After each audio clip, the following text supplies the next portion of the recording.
So how many of you is the first time training in Doce Paras? Okay, don't worry, same shit. I've had the opportunity to train with Eugene's instructors, the 3 Velez brothers. I haven't had the opportunity to train with one call, and me and Cesar, we've trained in the same gym. But to me, and I've trained a lot of different, if you go to Cebu and train with everybody, it's just the same thing. Everybody has a different emphasis. Okay, so today I'm going to go over Amarra fighting concepts. My instructor, SGM Percival Pobleo, his system is a hybrid of Kakoy and Junis, right? Because in the early years, he was there when Juni and Kakoy were together, and then when they separated, you know, he went with Juni. So Corto Curbada, the same concepts as Balintawak. As Reno said, they like to train in the bathroom. I train in the telephone booth. that's how close. All right, but I'm gonna start off how they started off. Come here, Mark. So we're gonna go here. He's gonna hit. We did this. Everybody's familiar with this part, as my predecessors just. So when we do this, go here. They're gonna block. Instead of using this hand, I'm just gonna use this to add my curve. Okay. So I'm gonna tick. Then we tick high. Okay. Here, then cut across. Then Mark's turn. We tick high. Then there's this opening he's going to cut across. So we're just going to start off this and cut across. The tick happens because my hand's like a noodle. When I do my X, I don't hold it tight. As soon as there's resistance, then I curve. That's what then the harder he stops my hand, the harder that curve is. Okay. Here, then high, then I open. Then he goes from the backhand, high, there's the opening. Low, high, and I open. When I come back here, I know his hand's gonna be there to defend.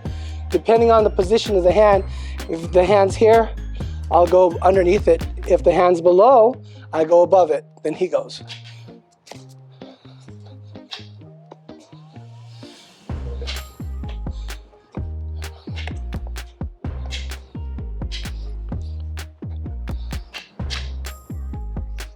Okay, let's start off with that. So now that you have the movement down, let me go over some details. Come here, Bobby. Yeah.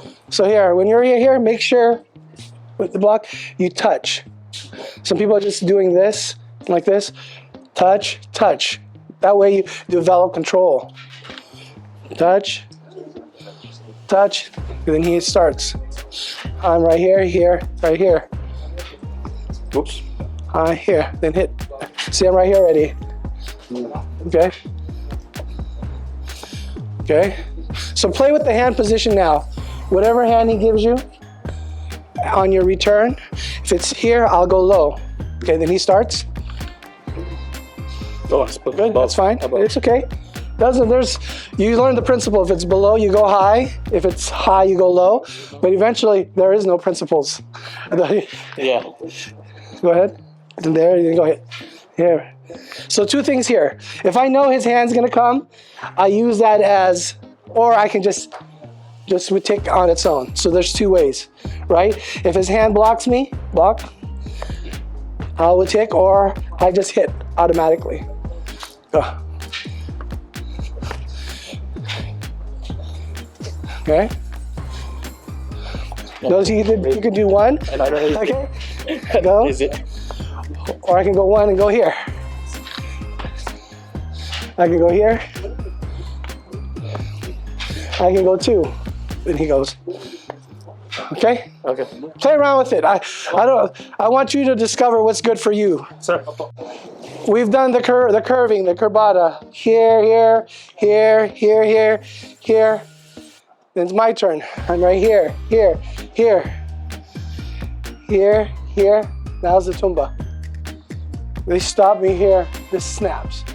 Right? I want to clear his arm. I just turn my body. Okay, when I feel this pressure, if he wants to push me this way, I hit him again. There's my opening. Okay, then again, low, or I go up here. Open. Or I can go on the inside, and you put your hand on the inside, open me up from the inside. I can hit. going back on the outside, I'm, go ahead, constantly hitting because he's making me hit him.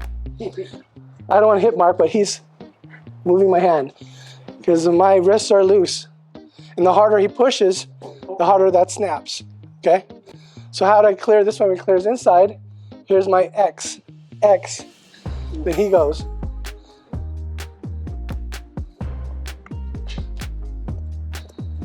Tumba, tumba, tumba, tumba, tumba, clear. Okay? Then my turn. Notice how we went from the drill to this. So if you need the base structure, here, here, here, here, here, here, here, here, I get bored with that. So then he goes.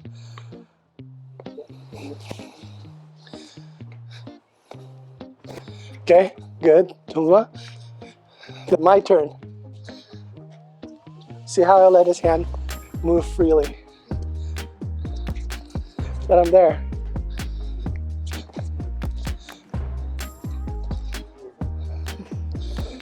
Okay, so I'm giving you the tools, and then I want you to see how they all go in. Eventually, there's no more going back to blocking because what's my defense?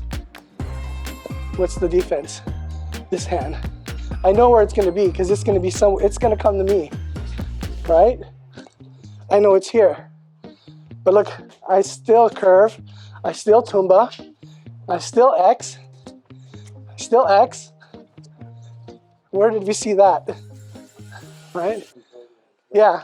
So the difference between, main difference I see between Doce paras and the Corto Curbada is I want to control the chaos because I don't know what this person is going to do. When my hand, I'm ready. I don't know what he's going to do. Go ahead. Oh, you okay? Was that your watch? Yeah. Sorry, I apologize. No.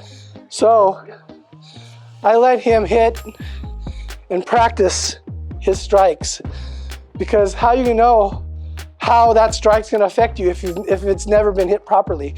Some of you are going like this, it's going to land. In between this and this, a lot can happen. So here, touch. As you get better, there's control, right? There's control, there's control. Then you can add your disarms. Whatever disarms you know, because you'll find it, okay? So right here, start off with that. Let one side play, the other side track, tumba, go through the movements, and then, okay, I've had enough, my turn. See how he's trying to chase? I want him to.